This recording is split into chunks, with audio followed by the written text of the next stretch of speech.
첫 언약에도 섬기는 예법과 세상에 속한 성소가 있더라. 예비한 첫 장막이 있고 그 안에 등잔대와 상과 진설병이 있으니 이는 성소라 일컫고 또 둘째 휘장 뒤에 있는 장막을 지성소라 일컫나니 금양로와 사면을 금으로 쌓은 언약궤가 있고 그 안에 만나를 담은 금 항아리와 아론의 쌍난 지팡이와 언약의 돌판들이 있고 그 위에 속죄소를 덮는 영광의 그룹들이 있으니 이것들에 관하여는 이제 낱낱이 말할 수 없노라. 이 모든 것을 이같이 예비하였으니 제사장들이 항상 첫 장막에 들어가 섬기는 예식을 행하고 오직 둘째 장막은 대제사장이 홀로 1년에 한 번 들어가되 자기와 백성의 허물을 위하여 드리는 피 없이는 아니하나니 성령이 이로써 보이신 것은 첫 장막이 서 있을 동안에는 성소에 들어가는 길이 아직 나타나지 아니한 것이라. 이 장막은 현재까지의 비유니 이에 따라 드리는 예물과 제사는 섬기는 자를 그 양심상 온전하게 할 수 없나니 이런 것은 먹고 마시는 것과 여러 가지 씻는 것과 함께 육체의 예법일 뿐이며 개혁할 때까지 맡겨둔 것이니라. 그리스도께서는 장래의 좋은 일의 대제사장으로 오사 손으로 짓지 아니한 것 곧 이 창조에 속하지 아니한 더 크고 온전한 장막으로 말미암아 염소와 송아지의 피로 하지 아니하고 오직 자기의 피로 영원한 속죄를 이루사 단번에 성소에 들어가셨느니라. 염소와 황소의 피와 및 암송아지의 죄를 부정한 자에게 뿌려 그 육체를 정결하게 하여 거룩하게 하거든 하물며 영원하신 성령으로 말미암아 흠없는 자기를 하나님께 드린 그리스도의 피가 어찌 너희 양심을 죽은 행실에서 깨끗하게 하고 살아계신 하나님을 섬기게 하지 못하겠느냐. 아멘. 우리는 계속해서 히브리서 말씀을 우리 함께 듣고 있습니다. 지난주부터 히브리서 8장부터 10장까지의 이 단락에 저희가 접어들었는데 그 단락의 핵심 내용은 이것입니다. 유대교에서 붙들고 있는 옛 언약보다 예수님께서 세우신 새 언약이 훨씬 더 뛰어나다라는 것이죠. 간단하게 지난주에 들었던 첫 번째 부분인 8장 내용을 정리해보면 이렇습니다. 옛 언약은 그 언약을 맺은 자로 하여금 계속 언약 안에 머물게 할 수 없다는 힘이 있습니다. 그러나 새 언약은 언약을 맺은 자들로 하여금 하나님과의 관계를 계속 유지하게끔 할 수 있습니다. 그러니 새 언약은 옛 언약보다 더 좋은 언약인 것이죠. 옛 언약에서 새 언약으로 나아갈 수 있도록 예수님께서는 일을 행하셨습니다. 옛 언약의 모든 요구를 이행하셨습니다. 그리고 새 언약의 대제사장이 되셔서 우리에게 중보자로 존재하십니다. 옛 언약과 새 언약 사이에 다리 역할을 하시는 그 중보자 덕분에 우리는 새 언약 안으로 들어갈 수 있게 되었습니다. 이렇게 히브리서 8장의 내용은 옛 언약과 새 언약을 비교하면서 언약 안에 머무는 것이 가능한지에 관하여서 개념적으로 옛 언약과 새 언약을 비교하였습니다. 결론적으로 말하면 옛 언약은 불가능했습니다. 그러나 새 언약은 가능합니다. 그래서 새 언약이 더 좋은 언약인 것이에요. 이제 오늘 말씀인 9장 전반부에서는 옛 언약과 새 언약을 8장에서는 개념적으로 비교하였다라고 한다면 오늘부터는 좀 더 세부적인 항목으로 비교하기 시작합니다. 새 언약이 옛 언약에 비해서 어떤 점에서 더 좋은지 오늘 말씀을 통해서 함께 듣고자 합니다. 오늘 말씀 1절을 이렇게 시작합니다. 오늘 말씀 1절 첫 언약에도 섬기는 예법과 세상에 속한 성소가 있더라. 아멘. 히브리서 기자는 첫 언약, 그러니까 먼저의 것이죠. 먼저 있는 언약에 관하여서 그 언약 안에 있는 두 가지 요소를 언급합니다. 그리고 이 두 가지 요소를 가지고 오늘 말씀 전체에 크게 이 두 가지 요소가 드리워지고 있는데 첫 번째는 뭐냐면 섬기는 예법입니다. 섬기는 예법. 이것을 직역하면 섬김의 규정이고 이것을 다시 우리가 쉬운 말로 표현하면 제사법입니다. 제사법. 다른 하나는 성소입니다. 성소인데 그 뒷부분에 나오는 좀 더 포괄적인 용어로 하자면 장막입니다. 장막. 제사법과 장막, 이 두 가지 요소들로 오늘 말씀에서는 옛 언약과 새 언약을 비교하고 있습니다. 우선 히브리서 기자는 먼저의 언약, 옛 언약에 있는 장막에 관하여서 언급합니다. 1절에서 이미 본 대로 이 장막은 어떤 장막입니까? 세상에 속한 성소입니다. 다시 말하면 땅에 있다라는 것이에요. 이 옛 언약에서의 장막은 땅에 있습니다. 이 성소를 그 뒷부분에서는 좀 더 구체적으로 장막이라고 묘사합니다. 2절부터 3절까지의 말씀을 보면 이렇습니다.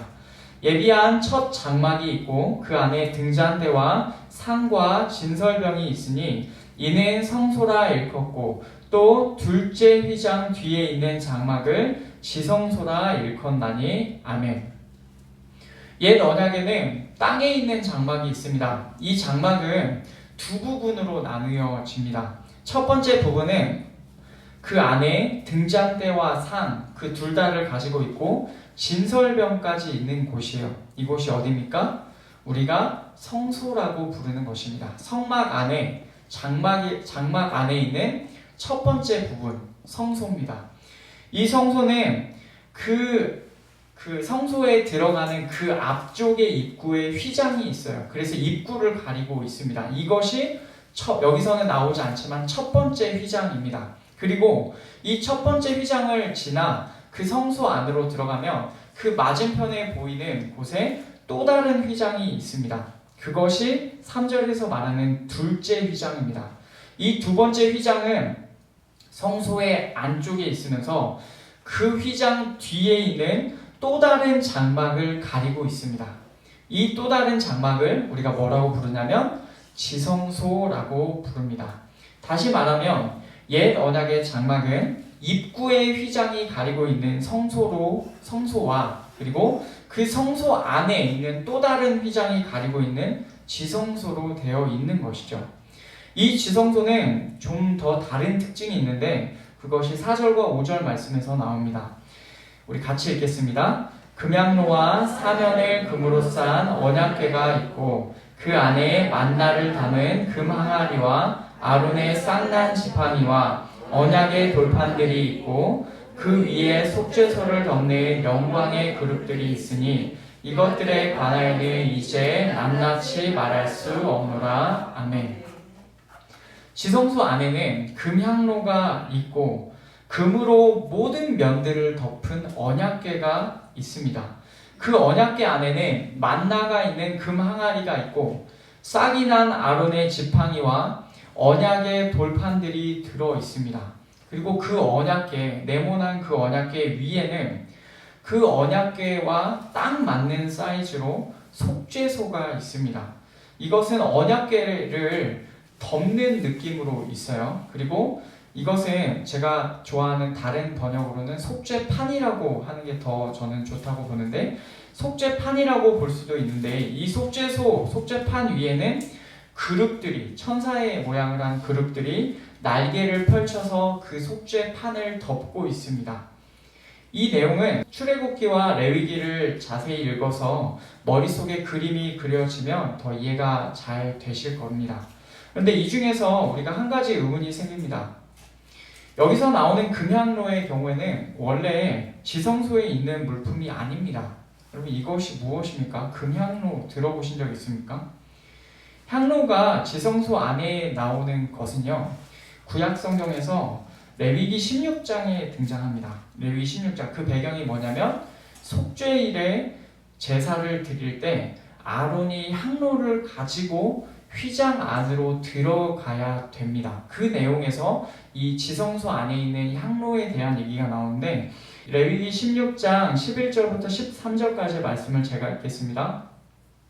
아론은 자기를 위한 속죄제의 수송아지를 드리되 자기와 집안을 위하여 속죄하고 자기를 위한 그 속죄제의 수송아지를 잡고 향로를 가져다가 여호와 앞 제단 위에서 피운 불을 그것에 채우고 또 곱게 간 향기로운 향을 두 손에 채워가지고 휘장 안에 들어가서 여호와 앞에서 분향하여 향연으로 증거계 위 속죄소를 가리게 할지니 그리하면 그가 죽지 아니할 것이며. 아멘. 아론은 속죄일에 이 제사를 드릴 때 그냥 들어가는 것이 아니라 향로를 가지고 들어가야 했습니다. 향로를 가지고 들어가서 그 속죄소에 두고 그 향로에서 나오는 향연으로 증거계 위 속죄소에 빼곡하게 차게 하여야 하였습니다. 그러니까 이 향연을 피워서 속죄소가 보이지 않게 만들어야 했던 것이죠. 지성소에 향로가 있는 이 배경이 뭘 의미합니까? 지금 이 히브리서에서 말하는 이 지성소의 그림은 어떤 그림입니까? 속죄일의 지성소를 의미하는 그림이다 라는 것이죠. 이제 히브리서 기자는 옛 언약의 장막에 관하여서 성소와 지성소로 나누어서 이렇게 설명하고 있습니다. 그리고는 이 장막의 더 세부적인 부분까지는 말하지 않겠다라고 해요. 더 세부적인 부분은 지금 히브리서 기자가 하고 있는 논중에서 크게 중요한 것이 아닙니다.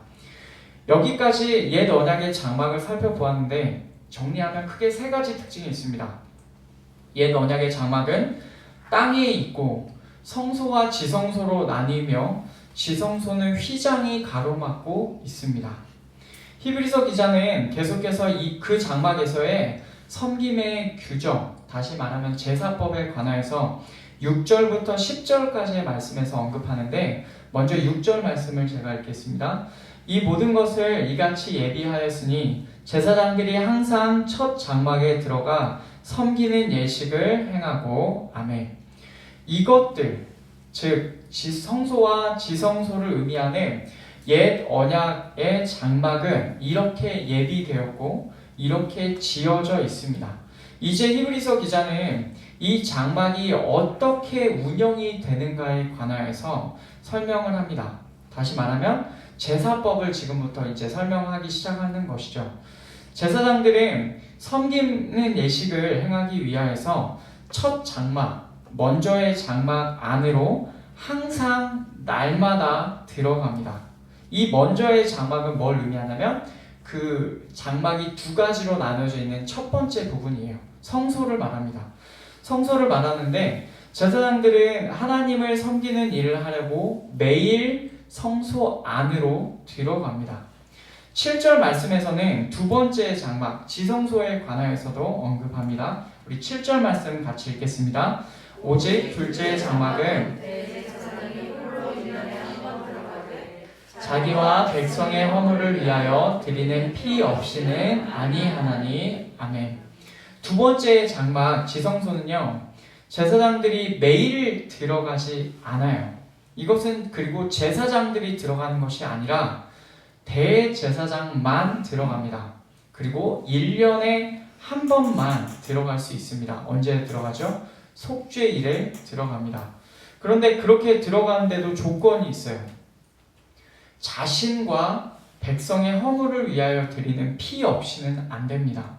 여기서 허물이라는 표현은 직역하자면 무지의 잘못들입니다. 알지 못하고 지은 잘못이에요. 이 말은 다시 말하자면 율법은 고의적으로 하나님 앞에 범죄하였을 때의 여지를 남겨두고 있지 않습니다. 속죄일에 다뤄지는 죄는 알지 못하고 지은 것들을 의미합니다. 그런데 고의적으로 하나님께 지으면 어떻게 됩니까? 백성 중에 끊어집니다. 그러니까 아주 무거운 말입니다. 이렇게 대제사장은 지성소로 갈 때 자신과 백성의 부지 중에 지은 잘못들을 위하여서 피를 드려야 했습니다. 중요한 점은 백성의 허물을 위하여서 갈 때에도 자신의 허물을 위해서도 피를 드려야 했다는 거예요. 둘 다를 위해서, 그러니까 제사를 드리러 나아가는 자신의 피를 위하여서도 드려야 하며 자신이 대표하여 속죄하는 백성의 허물을 위하여서도 피를 가지고 나아가야 된다는 것입니다. 대제사장 자신만 나아갈 수 있으며 그렇게 나아갈 수 있을 때는 1년에 한 번뿐이다. 이런 여러 가지 제약사항들이 말하고 있는 것이 무엇입니까? 히브리서 기자는 8절에서 이렇게 얘기합니다. 우리 8절 말씀 다 같이 읽겠습니다. 성령이 이로써 보이신 것은 첫 장막이 서 있을 동안에는 성소에 들어가는 길이 아직 나타나지 아니한 것이라. 아멘. 성령께서 이 제약 사항들을 통하여서 분명하게 하신 것이 있습니다. 그것은 무엇이냐면 첫 장막, 옛 언약의 장막이 서 있을 때에는 성소에 들어가는 길이 아직 나타나지 않았다라는 것입니다. 옛 언약의 장막에서는 성소로 들어가는 길이 분명하게 드러나지 않았습니다. 이 말이 또 무슨 말입니까? 성소로 나아가는 길이 무엇이에요? 여기서 말하는 성소는 옛 언약에서 지성소와 성소를 구별하는 그 성소의 개념으로 여기서 쓰고 있는 것이 아니라 그 모형인 성소의 원형을 의미합니다. 다시 말하면 성소로 나아간다라는 것 자체는 뭘 의미하냐면 하나님께서 계신 곳으로 간다라는 말이에요. 성소로 나아가는 길이라는 함은 하나님께서 계신 곳으로 나아갈 수 있는 길을 의미합니다. 옛 언약의 장막에서는 이렇게 하나님께서 계신 곳으로 나아갈 수 있는 길, 하나님께로 나아가는 길이 분명하게 드러나지 않았습니다. 물론 그렇다고 해서 이 길이 아예 없었던 것은 아니지만 살펴본 대로 제약 조건이 많았어요. 대제사장 자신의 허물을 먼저 해결해야 하고 아무나 들어갈 수 있는 것이 아니라 오직 대제사장만 들어가며 그것도 1년에 한 번만 나갈 수 있습니다. 엄청나게 하나님께로 나아가는 길에 있어서 제약 조건이 많은 것이죠. 이것을 성령께서는 뭐라고 하십니까? 성령께서는 하나님께로 나아가는 길이 아직 온전하게 드러나지 않았다. 다시 말하면 하나님께로 나아가는 길이 제한적이었고 막혀 있었다라는 것입니다. 옛 언약의 이런 상황을 가리켜서 히브리서 기자는 이렇게 해석합니다. 9절과 10절 말씀 제가 읽겠습니다. 이 장막은 현재까지의 비유니 이에 따라 드리는 예물과 제사는 섬기는 자를 그 양심상 온전하게 할 수 없나니 이런 것은 먹고 마시는 것과 여러 가지 씻는 것과 함께 육체의 예법일 뿐이며 개혁할 때까지 맡겨둔 것이니라. 아멘. 옛 언약의 장막은 현재까지의 비유, 다시 말하면 현재의 때를 위한 비유라고 말합니다. 지성소로 가는 길이 하나님께서 계심을 상징하는 그 길이 휘장에 의해서 막혀있고 여러 가지 제약 조건들로 대제사장이라 할지라도 아무 때나 그냥 들어갈 수 있는 것, 들어갈 수 없는 것 자체가 비유인 것입니다. 현재의 때를 위한 비유예요. 이 말이 무슨 말입니까? 옛 언약에서는 성소로 나아가는 길, 하나님께로 나아가는 길이 막혀 있다는 것을 옛 언약의 장막이 처한 상황을 통해서 비유로 보여주고 있다는 말입니다. 옛 언약하에서는 그 제사법에 따라 선물과 제사들 둘 다가 드려지지만 이것들이 드려지긴 할지라도 온전한 것이 아니며 그것들을 통하여서 온전히 하나님께로 나아갈 수 있는 길이 활짝 열린 것은 아니라라는 것이에요. 왜 그렇습니까? 이 옛 언약 하에서는 섬기는 자, 하나님께로 나아오는 자로 하여금 그의 양심까지 온전하게 할 수는 없었습니다. 이것들은 단지 먹고 마시는 것, 여러 가지 씻는 것, 육체의 예법, 그러니까 결론적으로는 외부에 관한 것에 지나지 않는다라는 것입니다. 겉으로 드러난 육체를 정결하게 하는 데는 유용하지만 이것이 양심, 즉 내면에까지 온전하게 할 수는 없다라는 것이죠. 그래서 이 옛 언약은 개혁의 때를 필요로 합니다. 개혁의 때까지만, 그때까지만 해야 할 의무로 주어진 것이다 라는 것이에요. 여러분, 여기까지가 옛 언약의 특징입니다. 이렇게 드러난 문제점을 가지고 이제 히브리서 기자는 새 언약의 특징을 보여주는 방향으로 나아갑니다. 11절 말씀을 보면 이제 그 두 가지 항목이 있었죠. 장막과 제사법이 있었는데 먼저는 새 언약의 장막에 관하여서 말씀합니다. 11절 말씀 우리 같이 읽겠습니다. 그리스도께서는 손으로 짓지 아니한 것 곧 이 창조에 속하지 아니한 더 크고 온전한 장막으로 말미암아. 아멘. 새 언약에서의 장막은 옛 언약의 장막과는 다릅니다. 새 언약의 장막은 손으로 만들지 않은 더 크고 온전한 장막입니다. 이것은 이 창조에 속하지 않는다라고 해요. 이 장막이 여러분 무엇입니까? 새 언약의 장막이 무엇이에요? 요한복음에서 예수님을 설명하실 때 이렇게 설명하는 말씀 구절이 있습니다. 요한복음 1장 14절 말씀을 제가 읽겠습니다. 말씀이 육신이 되어 우리 가운데 거하심에 우리가 그의 영광을 보니 아버지의 독생자의 영광이요 은혜와 진리가 충만하더라. 아멘. 말씀이 육신이 되어 우리 가운데 거하시다. 엄청 유명한 말씀 구절입니다. 성육신하신 예수님을 의미합니다. 그런데 여기서 이 거하다라는 표현이 굉장히 의미심장합니다. 이 표현이 의미하는 바가 뭐냐면 직역하자면 장막을 치다입니다. 여러분 우리가 밖에 나가서 텐트를 칠 때 그것을 의미합니다. 텐트를 치다, 장막을 치다를 의미합니다. 그래서 그 의미로 이 구절을 다시 보자면 말씀이 육신이 되어서 우리 가운데 장막을 치셨다라는 말입니다. 물론 그 말이 파생된 의미가 있어서 이제 파생된 의미가 이제 거하다라는 의미인데요. 그 자체로도 굉장한 의미가 있습니다. 말씀이 육신이 되어 우리 가운데 장막을 치셨다.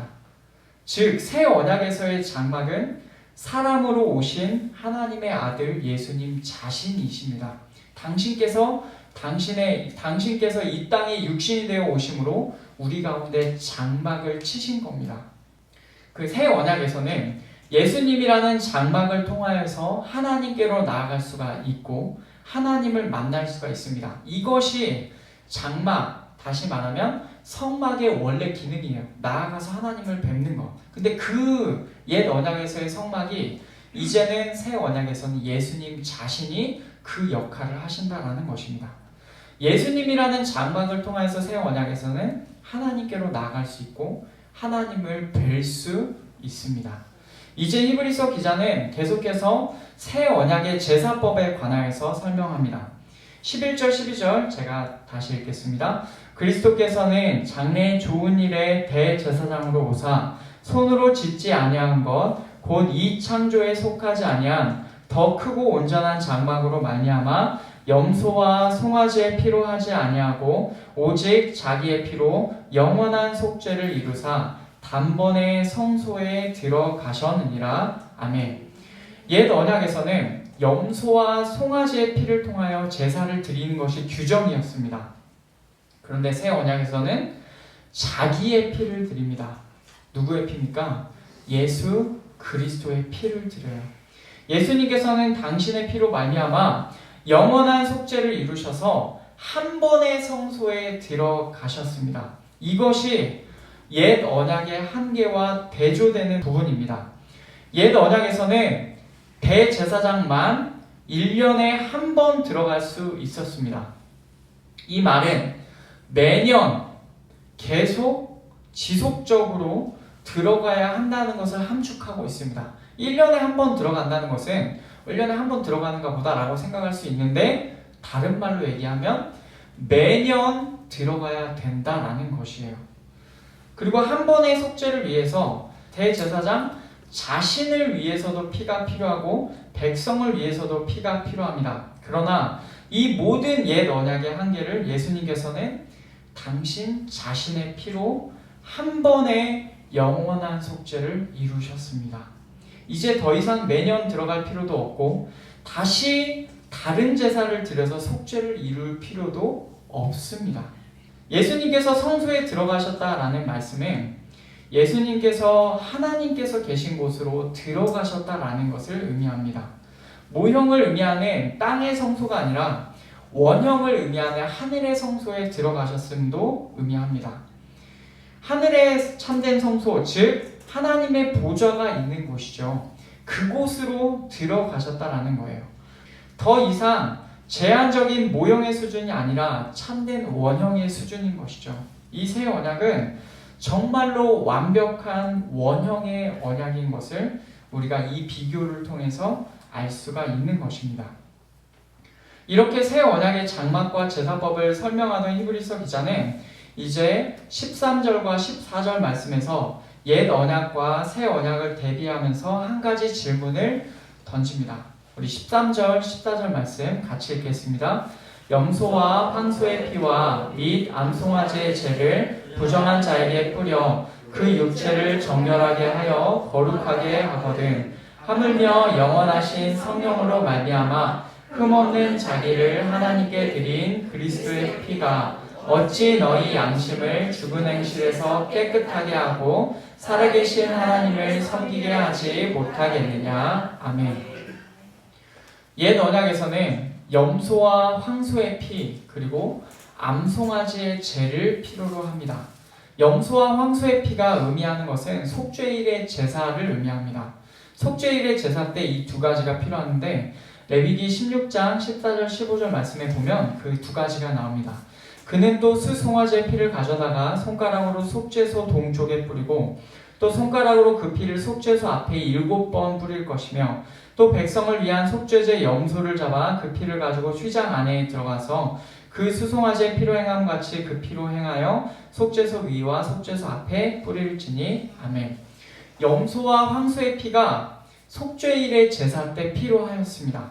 그리고 암송아지의 죄는 언제 필요하냐면 부정결함을 씻어내는 물과 함께, 그러니까 부정결한 사람을 정결하게 하는 데에 쓰입니다. 이것은 민수기 19장에 나오는데 이에 정결한 자가 암송아지의 죄를 거두어 진영 밖 정한 곳에 둘지니 이것은 이스라엘 자손 회중을 위하여 간직하였다가 부정을 씻는 물을 위해 간직할지니 그것은 속죄제니라. 아멘. 부정결함을 씻어내는 물과 함께 쓰이기 위해서 필요한 것이 암송아지의 죄입니다. 염소와 황소의 피 그리고 암송아지의 죄가 의미하는 바는 뭐냐면 옛 언약에서 죄를 없이 하고 부정결함을 씻어내는 것, 그것을 의미합니다.